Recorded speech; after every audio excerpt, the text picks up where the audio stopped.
Ini adalah kisah tentang seorang Kopassus yang mengajak duel oknum polisi pungli di pasar. Bagaimana itu bisa terjadi? Begini kisahnya. Di sebuah desa kecil, hiduplah seorang wanita paruh baya bernama Nenek Sumarni. Ia adalah sosok ibu yang sederhana, penuh kasih sayang, dan telah membesarkan anak laki-lakinya seorang diri dengan penuh perjuangan. Setelah bertahun-tahun bekerja keras sebagai buruh tani, akhirnya ia bisa melihat buah dari pengorbanannya. Anaknya satu-satunya, Rudi, baru saja diterima sebagai anggota Kopassus, sebuah kebanggaan yang luar biasa bagi keluarga kecil mereka.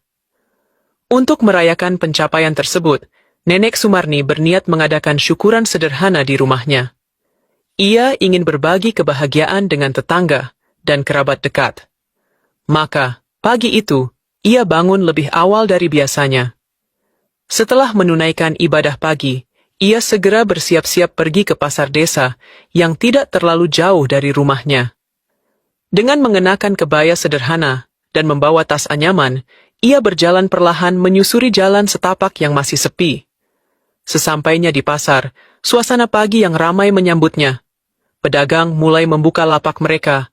Aroma rempah-rempah bercampur dengan harum buah-buahan segar yang tersusun rapi di atas meja kayu. Senyum ramah para pedagang membuat suasana semakin hangat. Nenek Sumarni langsung menuju lapak langganannya, seorang penjual buah yang sudah ia kenal sejak lama. Pada hari itu, ia membeli pisang matang untuk dibuat menjadi gorengan, jeruk, kelingking yang manis untuk tamu yang datang, serta beberapa buah lainnya yang segar. Ia memilih satu persatu dengan teliti, memastikan hanya buah terbaik yang ia bawa pulang. Sesekali, ia bercakap-cakap dengan penjual sambil tersenyum bahagia, menceritakan kabar baik tentang anaknya yang kini resmi menjadi anggota Kopassus. Setelah selesai memilih buah-buahan yang diinginkannya, Nenek Sumarni dengan hati-hati memasukkan belanjaannya ke dalam kantong anyaman besar yang ia bawa. Tangannya yang mulai keriput merapikan posisi buah-buahan agar tidak tergencet satu sama lain, karena tasnya cukup berat. Ketika ia merasa lelah, ia memutuskan untuk beristirahat sejenak sebelum melanjutkan perjalanan pulang. Ia menaruh kantong belanjaannya di samping lapak buah-buahan tempatnya berbelanja, tepat di sisi meja kayu yang dipenuhi tumpukan jeruk, pisang, dan mangga segar. Sesekali, ia mengusap keringat di dahinya dengan ujung kerudungnya yang sederhana. Sambil duduk, ia berbincang ringan dengan si pedagang, membicarakan kabar anaknya dan rencana syukuran di rumah. Beberapa orang yang melintas sekilas melihat ke arahnya, dan tanpa sadar, posisi duduknya terlalu dekat dengan lapak penjual, seakan-akan dialah penjual buah-buahan. Ia tidak menyadari bahwa hal sederhana ini akan segera memicu kejadian yang tidak ia duga. Di sisi lain, seorang polisi pamong praja bernama Doni berjalan santai menyusuri gang-gang sempit pasar tradisional. Matanya tajam mengamati para pedagang kecil yang sibuk melayani pembeli. Sudah menjadi kebiasaannya meminta uang keamanan dari pedagang dengan alasan menjaga ketertiban pasar.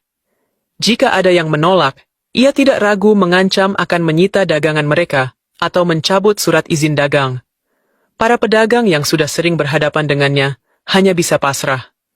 Mereka tahu bahwa melawan hanya akan membuat keadaan semakin buruk. Mereka lebih memilih menyerahkan uang daripada harus kehilangan mata pencaharian mereka. Doni menikmati kekuasaannya, merasa di atas angin karena tidak ada yang berani menentangnya. Saat berjalan lebih dalam ke area pasar, matanya tertuju pada seorang wanita paruh baya yang duduk di samping lapak buah-buahan dengan kantong besar berisi pisang, jeruk kelingking, dan buah lainnya. Dari kejauhan, ia melihat seolah-olah nenek itu sedang berjualan, bukan sekadar meletakkan belanjaannya. Tanpa berpikir panjang, Doni segera melangkah mendekat dengan ekspresi serius. Sesampainya di hadapan Nenek Sumarni, Doni langsung menuduhnya sebagai pedagang liar yang berjualan